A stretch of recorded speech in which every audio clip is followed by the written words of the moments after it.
அனைவருக்கும் வணக்கம். நான் உங்கள் 5ஆம் தலைமுறை ஜோதிடர் ராம்குமார் ராஜேந்திரன்.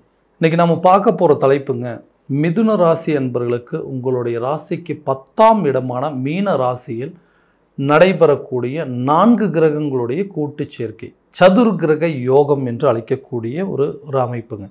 இந்த நிகழ்வு, அதாவது ராகு, சுக்கிரன், சூரியன் மற்றும் புதன் ஆகிய 4 கிரகங்களுடைய கூட்டு சேர்க்கை உங்களுடைய ராசிக்கு 10ஆம் இடமான தொழில் ஸ்தானம் மற்றும் கர்மஸ்தானத்தில் நடைபெறவிருக்குங்க.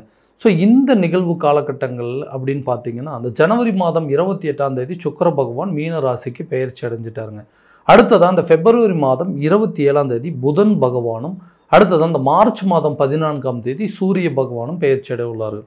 இந்த ராகு பகவான் ஆல்ரெடி உங்களுடைய அந்த மீன ராசியில் தான் சஞ்சாரம் செஞ்சுட்டு இருக்காரு. ஸோ இந்த 4 கிரகங்களுடைய கூட்டு சேர்க்கை மிதுன ராசி அன்பர்களுக்கு ஒரு அற்புத நிகழ்வுகளை கொடுக்க போதுங்க.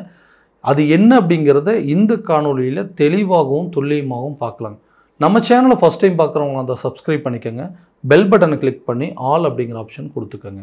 மிதுன ராசி அன்பர்கள் புதன் பகவானை அதிபதியாக கொண்டவர்கள், எல்லா விஷயத்திலும் ரொம்ப புத்திசாலித்தனமாக செயல்படக்கூடிய நபர்கள். பார்த்து செய்கிறங்க, எல்லா வேலையுமே பர்ஃபெக்டாக நடக்கணும். அப்போ பர்ஃபெக்டாக நடக்கணும்னா அதில் எந்த ஒரு விதத்துலையும் தவறு நடந்துடக்கூடாதுன்னு சொல்லி எல்லாத்துலேயுமே ரொம்ப பொறுமையாகவும் நிதானத்தோடும் செயல்படக்கூடிய நபர்கள். எல்லாமே பார்த்து தான் பண்ணுறாங்க, ரொம்ப தைரியமாக பண்ணுறேன், எந்த விஷயத்தை இப்படி பிளான் பண்ணி பண்ணோம்னா இதுதான் ரிசல்ட் அப்படிங்கிறத தெரிஞ்சு பண்ணக்கூடிய நபர்கள். ஆனால் எல்லாத்தையுமே கரெக்டாக தாங்க பண்ணுறாங்க. எந்த இடத்துல நான் தப்பு பண்ணுறேன் அப்படிங்கிறது தெரிய மாட்டேன். ஏன்னா செய்யக்கூடிய அனைத்து வேலைகளும் மிகப்பெரிய பாதிப்புகளை கொடுக்க ஆரம்பிச்சிருச்சு. பார்த்து தான் பண்ணுறேன், ஆனால் ஏன் பிரச்சனையாக நடக்குதுன்னு எனக்கு தெரியலைங்க. எனக்கு மட்டும் எங்கிருந்து தான் இந்த மாதிரி பிரச்சனைகள் நடக்குதே தெரியல. அதாவது எனக்கு ஆப்போசிட்டில் இருக்கிறவங்க எல்லாத்துக்குமே நான் ரொம்ப அட்வைஸ் பண்ணுறேன். என்னுடைய அட்வைஸ் கேட்டவங்களாம் இன்றைக்கி நல்ல பரவாயில்லைங்க, உங்களால் தான் இன்றைக்கி நான் இந்த நிலையில் இருக்கிறேன் அப்படின்னு சொல்கிறாங்க. ஏன்னா ரொம்ப ஒரு சில விஷயத்தை தெளிவாக உங்களால் எக்ஸ்பிளைன் பண்ண முடியும். உங்களால் அட்வைஸ் கேட்டவங்களோட வாழ்க்கை நல்லபடியாக இருக்கா? நான் எல்லாத்துக்கும் அட்வைஸ் பண்ண நான் இன்றைக்கி அதே நிலையில் தான் இருக்கேன். எல்லாருமே அதை கேட்டு அதை பயன்படுத்திக்கிட்டு அவங்களுடைய வாழ்க்கையில் ஒரு நல்ல நிலைக்கு போயிடறாங்க. ஆனால் போனதுக்கு அப்புறமா என்னை பார்க்கக்கூடிய பார்வை அப்படிங்கிறது என்னை ஏதோ எதிரியை பார்க்குற மாதிரி பார்க்குறாங்க. எல்லாருமே, அதாவது எங்கிருந்து தான் எனக்குன்னு எதிரிகள் உருவாக்குறாங்கன்னே தெரியலைங்க. அந்தளவுக்கு சில சூழ்நிலைகள் வந்துகிட்டே இருக்குது. யாருக்குமே எல்லளவும் துரோகம் செய்யாத எனக்கு ஏதோ ஒரு விதத்தில் எனக்கு கெடுதல் பண்ணணும் அப்படின்னு நினைக்கிறாங்க. எல்லாருமே எதிரிகளாக மாறிட்டாங்களோ, இல்லை நமக்கு மட்டும்தான் அப்படி தோணுதாங்கிற மாதிரி சில யோசனைகள். நான் பாட்டுக்கு என்னுடைய வேலையை மட்டும்தாங்க பார்த்துட்ருக்கேன். ஆனால் எனக்கு சம்மந்தமே இல்லாத நான் பண்ணுற சின்ன வேலைகள் கூட எனக்கு எதிர்ப்புகள் அப்படிங்கிறது ரொம்ப ஜாஸ்தியாக இருக்குது. நான் சும்மா இருந்தாலும் என்னை சுற்றி இருக்கிறவங்க ஏதாவது ஒரு விதத்தில் என்னை தொந்தரவு பண்ணிகிட்டே இருக்காங்க, கெடுதல் பண்ணிகிட்டே இருக்காங்க. நிறைய நாள் இதை நினச்சி ஒரு நிம்மதியான வாழ்க்கை வாழணுங்க. மற்றவங்கள மாதிரி நம்மளால் சகஜமாக இருக்கவே முடியலைங்க. சரியாக தூக்கம் கூட வரதில்லைங்க. ஏன் இந்த மாதிரி நடந்துகிட்ருக்கு, எதனால் இந்த மாதிரி எல்லாருமே என்னை எதிரியாக பார்த்துக்கிட்டு இருந்தாங்க அப்படின்னா, எனக்கு வாழ்க்கையில் எல்லாத்தையுமே நான் கஷ்டப்பட்டு தாங்க கடினமாக உழைக்கிறேங்க. ரொம்ப, அதாவது மற்றவங்க உழைக்கிறத விட ரொம்ப ஹார்ட் ஒர்க் பண்ணிகிட்ருக்கேன். அவ்வளோ கஷ்டப்பட்டுமே எந்த ஒரு பலன் அப்படிங்கிறதே இல்லை. ரொம்ப கஷ்டப்பட்டு சம்பாதிக்கிறேன், 10 ரூபா கூட கையிலேயே நிற்க மாட்டேங்குதுங்க. வாங்கின கடனுக்கு வட்டி கட்டுறது, அந்த கடனுக்கு வட்டிக்கு கடன் வாங்கி வட்டி கட்டுற மாதிரி சில சூழ்நிலைகள் அப்படிங்கிறது உருவாகிட்டே இருக்குது. இந்த கடன் எல்லாம் சுத்தமாக அடைஞ்சது அப்படின்னா இன்றைக்கி என்ன மாதிரி ஒரு வாழ்க்கையை யாராலுமே வாழ முடியாது. அந்தளவுக்கு எனக்கு இந்த கடனால் சில பிரச்சனைகள், நிம்மதி இல்லாமல் ஓடிக்கிட்டே இருக்குதுங்க. வாழ்க்கை சூழ்நிலையை எப்படியாவது மாற்றணும் அப்படின்னு முயற்சி பண்ணுறேன். அந்த சூழ்நிலையை மாற்றுறதுக்கு எடுக்கக்கூடிய முயற்சிகள் எல்லாமே தடைபடுறதுக்கு, ஒருத்தர் ஏதாவது ஒரு சூழ்நிலையில் அடி விழுந்தால் பரவாயில்லைங்க, ஒவ்வொரு அடி எடுத்து வைக்கும்போது அதில் மிகப்பெரிய அடியாக விழுந்துக்கிட்டே இருக்குது. நிறைய தடைகள், உறவினர்கள் மூலமாக சில பகைகள் அப்படிங்கிறது, சொந்த பந்தங்களே என்னை எதிரியை பார்க்கக்கூடிய ஒரு நிலை. யாருமே என்னை புரிஞ்சிக்கவே மாட்டேங்கிறாங்க. கூட இருக்கிறவங்க, அதே மாதிரி என்னை பெற்றவங்களாக சரி, என்னை கட்டின மனைவியாக இருக்கட்டும், பெற்ற பிள்ளைகளாக இருக்கட்டும், எல்லாருமே என்னை ஒரு விதமாக பார்க்க ஆரம்பிச்சிட்டாங்க. ஸோ நீ ஏன் இப்படி இருக்கிற, எதனால் உனக்கு என்ன எல்லாமே எல்லாத்தையுமே பார்த்து பண்ணுற, எல்லாமே உனக்கு தெரியும் அப்படிங்கிற ஒரு எண்ணத்தினால தான் இன்றைக்கி இவ்வளோ பெரிய பிரச்சனையில் நீ இறங்கி நிற்கிற அப்படின்னு சொல்லிட்டு, நம்ம செய்த சில விஷயங்கள் ஏதோ தவறு நடந்துருச்சுங்க. ஆனால் அதையவே அந்த தவறுக்கு காரணமே நீங்கள் தான் அப்படின்னு சொல்லும்போது, எதனால் இந்த முயற்சி, யாருக்காக இந்த முயற்சி எடுத்தோம், யாருக்காக இந்த கஷ்டப்படுறோம், அவங்களே நம்மளை புரிஞ்சிக்கல அப்படின்னா நம்ம எங்கே தான் போகிறது அப்படிங்கிற மாதிரி சில சூழ்நிலைகள் நிறைய பார்த்தாச்சுங்க. இந்த அமைப்புகள் அப்படிங்கிறது கட்டாயமாக மாறும். வருமானங்கள் அப்படிங்கிறது உங்களுக்கு பெருகக்கூடிய ஒரு யோக காலமாக இருக்க போகுது. ஏன்னா இந்த தொழில் ஸ்தானம் என்று சொல்லக்கூடிய இந்த 10ஆம் இடம், அந்த இடத்துல சுக்கிர பகவானுடைய உச்ச நிலைங்க. அடுத்ததாக அந்த சூரிய பகவானுடைய பெயர்ச்சிங்க. அதுக்கு அடுத்ததாக அந்த புதன் பகவானுடைய பயிற்சி, நீச்ச கிரகம் என்று சொல்லக்கூடிய மீன ராசிக்கு புதன் பகவான் பயிற்சி அடைகிறாங்க. ஆல்ரெடி ராகு பகவான் அதே இடத்துல இருக்கிறார். ஸோ எவ்வளோ தடைகள் இருந்தாலுமே அந்த தடைகளை மீறி வெற்றி காணக்கூடிய ஒரு காலகட்டமாக இருக்க போகுது.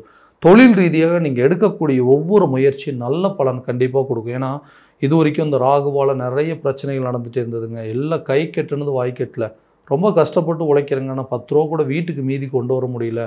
போயிட்டு அங்கேருந்து அந்த வேலையை முடிச்சுட்டு வீட்டுக்கு வரும்போது எல்லா பணமும் செலவாயிடுது.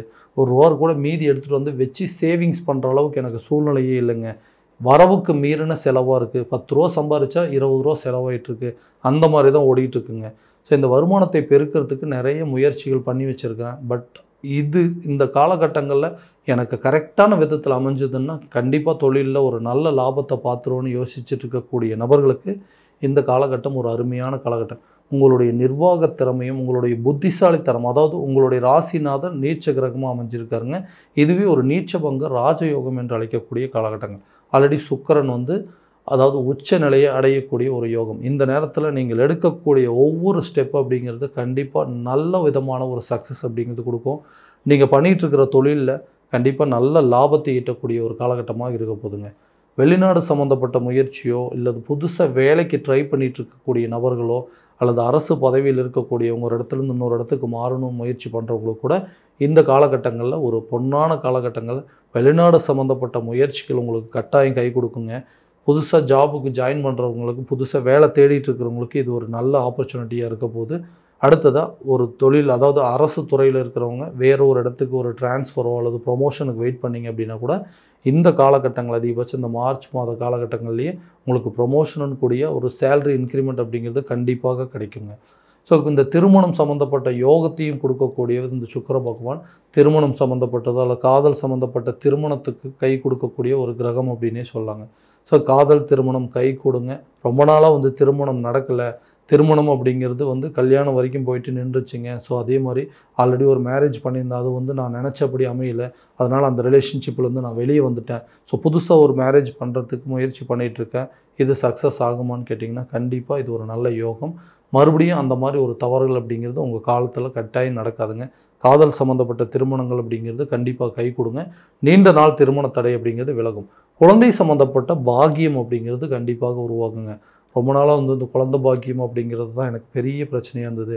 எந்த விசேஷத்துக்கும் போக முடியல, போகிற இடத்துலலாம் ஒரு குறையாகவே பேசிகிட்டு இருக்கிறாங்கன்னு யோசிச்சுட்டு இருந்தேன்.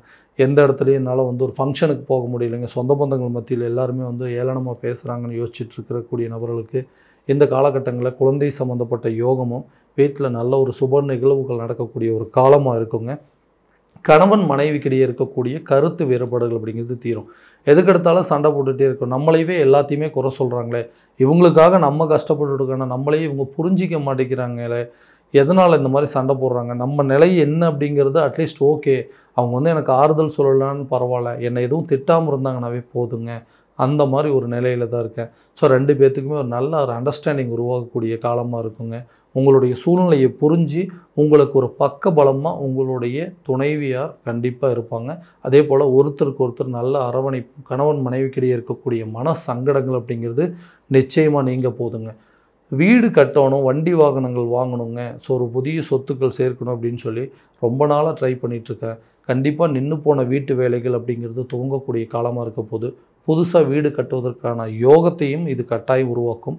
வண்டி வாகனங்களுக்கு உண்டான ஒரு யோக காலமாக இருக்க போதுங்க. புதுசாக ஒரு வண்டி, பழைய வண்டி வச்சுருக்கேன், அதை மாற்றிட்டு புது வண்டி வாங்கணும், இல்லை இப்போ ஒரு வண்டி வாகனம் இருக்குதுங்க, அதோட கொஞ்சம் அப்கிரேட் பண்ணணும் அப்படின்னு சொல்லி யோசிக்கக்கூடிய நபர்களுக்கு இந்த காலகட்டங்கள் வண்டி வாகனம் சம்மந்தப்பட்ட யோகத்தை கொடுக்குங்க. அதே போல் இந்த வம்பு வழக்கு கோர்ட்டு கேஸு பிரச்சனை நிறைய பார்த்துட்டேங்க.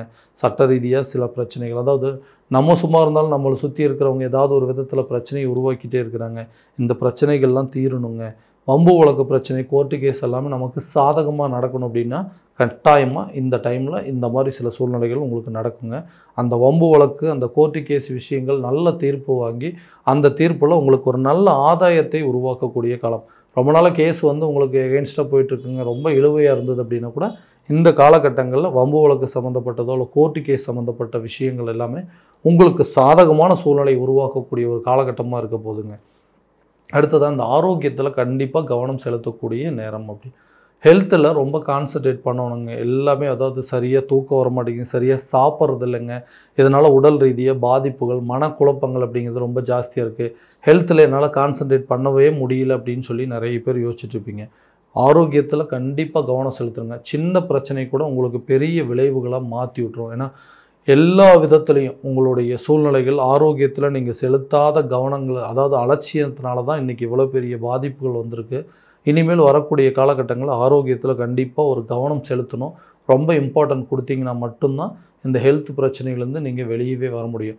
நிறைய ட்ரீட்மெண்ட் பண்ணிகிட்ருக்கோம், இங்கிலீஷ் மெடிசன்லாம் பார்த்துட்ருக்குறோம் அப்படின்னிங்கன்னா கட்டாயமாக நீங்கள் ஒரு ஆயுர்வேதிக் மெடிசன்லேயோ அல்லது மூலிகை சம்மந்தப்பட்ட சில வைத்தியங்கள் அப்படிங்கிறதெல்லாம் செய்யக்கூடிய ஒரு மாற்றம் அப்படிங்கிறது இந்த நேரத்தில் கண்டிப்பாக உருவாகுங்க. கல்வி சம்மந்தப்பட்ட அனுகூலத்தை கொடுக்கக்கூடிய ஒரு காலகட்டமாக இருக்க போகுது. நீட்சபங்க ராஜயோகம் இது வரைக்கும் அந்த அறிவு சம்மந்தப்பட்ட சில விஷயங்கள், அதாவது படிப்பில் சரியாக நாட்டம் செலுத்த முடியல, ஞாபக மறதிகள் அதிகமாக இருக்குது, கல்வியில் ஒரு ஈடுபாடே இல்லாமல் இருக்கிறவங்களுக்கு இந்த காலகட்டங்களில் கல்வியில் ஒரு நல்ல முன்னேற்றமும், கல்வியில் கொஞ்சம் நல்ல ஈடுபாடுகள், இது வரைக்கும் படித்தா சரியாக கான்சன்ட்ரேட் பண்ணி படிக்க முடியல அப்படிங்கிறவங்களுக்கு இந்த காலகட்டங்களில் ஒரு ஈடுபாடுகள் அப்படிங்கிறது இருக்குங்க. நல்ல அதில் கவனத்தை செலுத்தக்கூடிய ஒரு காலகட்டமாக இருக்கும்போது கல்வியில் நல்ல முன்னேற்றமும் நீங்கள் எதிர்பார்த்த அளவுக்கு உங்களுடைய ரிசல்ட் அப்படிங்கிறது கண்டிப்பாக இருக்க போகுதுங்க. ஸோ இது வரைக்கும் நம்ம பார்த்ததெல்லாம் கோச்சார ரீதியான பலன்கள் மட்டும்தான். இந்த பலன்கள் அனைத்தும் உங்களுக்கு நடக்குமா அப்படின்னா உங்களுடைய ஜனனகால ஜாதகத்தை முறையான விதத்தில் தெரிஞ்சுக்கிட்டு அதற்குண்டானபடி முயற்சி எடுத்திங்கன்னா நல்ல விதமான வெற்றிகள் அப்படிங்கிறது கண்டிப்பாக கிடைக்குங்க. உங்களுடைய ஜாதகத்தை எங்கிட்ட பார்க்கணும் அப்படின்னு விருப்பப்பட்டீங்கன்னா கீழே தெரியிற நம்பருக்கு காண்டாக்ட் பண்ணி அப்பாயின்மெண்ட் ஃபிக்ஸ் பண்ணிக்கோங்க. அப்படி இல்லையா வாட்ஸ்அப் மூலமாக உங்களுடைய ஜாதகத்தை அனுப்பிச்சி வச்சிங்கனாலும் டேட் ஆஃப் பர்த் அனுப்பிச்சி வச்சிங்கனாலும் தெளிவான முறையில் கணிச்சு துல்லியமான பலன்கள் அப்படிங்கிறது உங்களுக்கு தெரியப்படுத்தப்படுங்க. மீண்டும் அடுத்த காணொலியில் உங்களை சந்திக்கும் வரை உங்களிடமிருந்து விடைபெறுவது உங்கள் ராம்குமார் ராஜேந்திரன். நன்றி.